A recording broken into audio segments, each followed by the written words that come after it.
What is up, everybody? This is Kevin David Rail, Chief Fitness Advisor for Wild Warrior Nutrition. And today I'm going to be going over 5 tips for better arm workouts. And if you noticed, I usually end every video by flexing my guns because I just think it's fun. Anyway, let's talk about the guns, okay? These guns right here, not the ones that shoot actual bullets. Now, there are some tips that I'm going to suggest you do retroactively. So start immediately with these tips, and you're going to find that your workouts are going to improve, your definition is going to improve in your arms, and also the girth of your arms is going to improve as well. Because let's face it, we like to look good in sleeveless shirts, right? When we're at the beach, or if we're shirtless or walking around in the summertime. So what better way to do that than to talk about the guns? Now, my first tip is this: focus on the triceps. Everybody puts all the emphasis and focus on the biceps, which are the front part of the arms here, and the upper arms.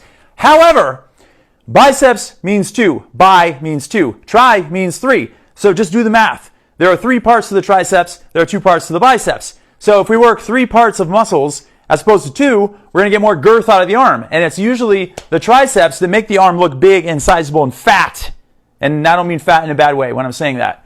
So put your focus on the triceps as well as the biceps. So don't always work your biceps. You want to have equilibrium going on. You want to have symmetry going on in your arms. So let's not neglect the triceps. That is number 1. We'll get back to that a little bit later about actually how they work and how you can work them. Now, a second thing I'd like to talk about, second tip, is perform kettlebell rack exercises. And I actually have a kettlebell in front of me right here, and I'm going to demonstrate that to you. So when we're doing kettlebell exercises, and I have a million videos on there as well on our YouTube page that involve kettlebells. When you're holding the kettlebell in a rack position like this, what is happening? You have to hold this kettlebell by contracting muscles. Which muscles? The forearm muscles, first of all, but secondly, the biceps. So you're getting an isometric contraction right here automatically when you're doing a kettlebell rack position. So right here, my biceps are contracted. Now, one of the exercises I absolutely love to do is a rack carry, where you hold the kettlebell like this and you walk across a room, back and forth like this. I don't have much space, but this is all the space you need to hold the kettlebell in this position. And if you can see my bicep right now, it's contracted. It's tight. If you're poking me in the arm right here, you'd feel how much tension there is in that muscle. And remember, it's always about tension. We'll get to that in a second. But anytime you're doing a rack position like this, you're getting a good amount of biceps recruitment and even brachioradialis right here. So if you're doing a squat like this, yeah, you're working your lower body, you're doing your legs, and you're getting some ab recruitment, but you're also getting biceps recruitment. If you hold the kettlebell in a rack position and you walk across a gym floor, or you're outside and you walk across a lawn and come back, you're getting a high amount of contraction on your biceps. So I love rack exercises like this with a kettlebell. It's an automatic biceps exercise. So don't neglect that. Add it to your routines. Okay, another thing.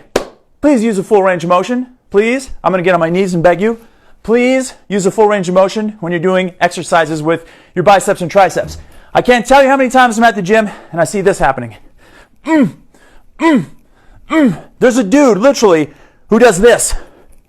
Like this fast, with a light barbell, doing these little pulse things. You're getting no full range of motion right there. You want your muscles to go all the way down and all the way up like this. A full joint range of motion when you're doing bicep exercises. This is flexion. Flexion is coming toward your body. Do a full range of motion, and then squeeze for a split second right there, and then slowly lower your implement down like this. If it's a barbell and you're doing barbell curls, go like this, squeeze, slowly lower. Fully extend your arm, fully flex your arm. These joints are made for working and moving, okay? Just like boots are made for dancing. So make sure to execute a full range of motion. That way, you're going to recruit all of that muscle fiber. And if it's an extension motion like this, and you're working your triceps, same thing. Don't stop here, don't stop here. Go all the way here, all the way there, all the way here, all the way there. If you're doing a triceps push down, all the way down, all the way up, okay? Full range of motion. Always do that in your workouts. Okay, now here's another fun one. Hit your arms from different angles. So I was just demonstrating a basic biceps curl or a triceps kickback. Okay, that's fine. We're doing one motion right here. We're going to hit the belly of the biceps muscle right here, and we're going to hit the main medial part of the triceps when we're doing this extension. However, there are different angles you can do too to recruit even more muscle fiber. For example, I really like these dumbbell circular curls. So you're going to hold dumbbells like this, and you're going to bring them up like this, and you're going to go out like this in a circular motion, like this. And then you can come this way as well, back and forth. And then you can do this one like this, where you come up like this with your dumbbells and go outward, and then bring them back down like this. Dumbbells, outward, back in. And you can do the same kind of thing with a triceps rope push down. So you can hold the rope like this, come down, and then push outward like this. Bring the rope up, push outward like this. And you can do various angles with the triceps too, because remember, there are 3 parts.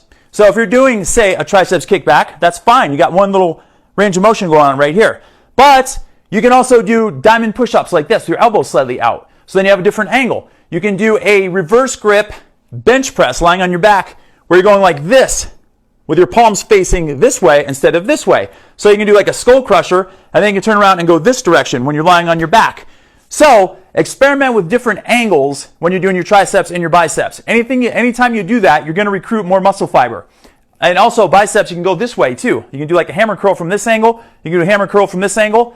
And also, you can do reverse grip biceps curls like this, which is going to tax the brachioradialis that I mentioned earlier right here, which goes across your forearm and it shoots up under the biceps brachii. So if you do reverse grip curls, you're going to work this muscle, give this a little more girth here, and it's going to shoot up underneath the biceps brachii, and it's going to pop them out and make them look bigger too. So add all those tricks into your workouts and you won't be sorry. Okay, last tip I have for you, tip number 5, is use the right amount of weight. What is the right amount of weight? You don't have to worry about using 1,000,000 pounds, because when you get into if you're trying to do 60-pound dumbbell curls, that's when you're going to start doing the back arching, and you're not going to be able to do a full range of motion. Remember, it's all about full range of motion.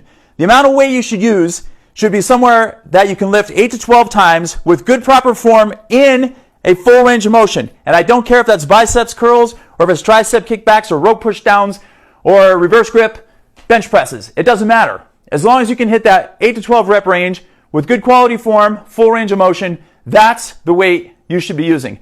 And one of my favorite triceps exercises, while we're on this note, is doing dips on parallel bars or on a squat rack with a barbell in it like this, where you hop up in the air and you do them like this with body weight. I feel body weight is one of the best ways to really target the triceps, and you can pretty much holster your whole body weight when you're doing tricep dips like that on dipping bars. So just hop in the air, do your dips, and that's a compound exercise too, because your elbow and shoulder joint are both being activated, so you need a good amount of triceps recruitment and shoulder recruitment and chest recruitment all rolled into one. All right? So, to review, focus on the triceps, perform kettlebell racked exercises, use a full range of motion, make sure to hit your arms from different angles, and lastly, use the right amount of load in your exercises. That is my 5 tips for improving your arm workouts. As usual, if you have any questions or comments, feel free to hit me up. This is Kevin David Rail reporting live, and it's only fitting that I do a double biceps pose to finish today.